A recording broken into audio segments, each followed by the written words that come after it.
जेहेतु सीमांकर आज माने अक्लांत परिश्रम माध्यम आम स्कूल गोटे माने राज्यर गोटे माने परिचित स्कूल जोटा कि माने पीएमसी स्कूल आम ब्लॉक रो मात्र दुईटा स्कूल पाइले जोटा कि हाई स्कूल रे केवल आम स्कूल आउ एलिमेंटरी रे आम हाट बजार स्कूल तो एटा आम पई कोन गौरवर कथा नुह कि के समस्त जानि देता आम टीचर मान पई आ आपण मन पई बहुत जरूरी टाइम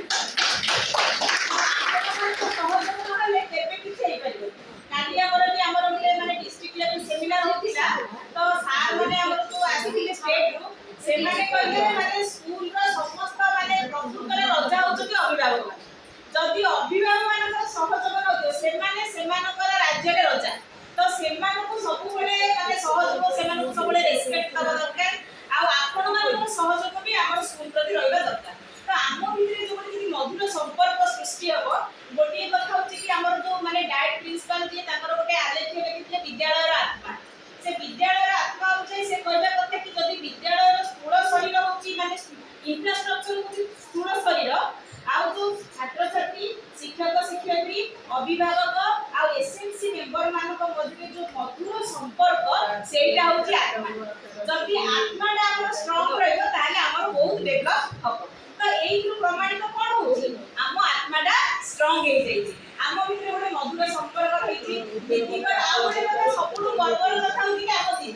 माने दीदीकर देखु आपण माने समस्त दीदीकर माने स्टूडेंट ए दिए भी थिबे दीदीकर स्टूडेंट तो सेहि पई आ दीदीक प्रति आपण मानकर जो श्रद्धा जो सम्मान तो सेहि पई दीदीक पीरियड रे आपण पीएमसी स्कूल ला सेटा आ गोटे बहुत माने गर्वर कथा तो वर्तमान आमे सेटा मेंटेन केमती करिबा तो आर जो जस कीर्ति जहाँ अच्छी सेटा को हमको 10 गुण बढ़ेगा को पड़िबो जोटा कि एटा ब्लॉक रो वर्तमान माने बेस्ट स्कूल हेची हमको राज्य रो बेस्ट स्कूल करिया को पड़िबो आ मो सब स्कूल बुलिची राज्य रो जते बड़ बड़ स्कूल बुलिची सबुठी मो स्कूल को तुलना करिची मो स्कूल रो इंफ्रास्ट्रक्चर को तुलना करची मो स्कूल रो प्रधान शिक्षयित्री को सब तुलना करची मो स्कूल रो शिक्षक शिक्षयित्री मानक सब तुलना करची आ मो स्कूल रो छात्र छात्री मानक सब तुलना करची आ मो स्कूल कौनसी गुणरे कम नुह आपण मान को अनुरोध करबी आ गोटे कथा जोटा कि हमर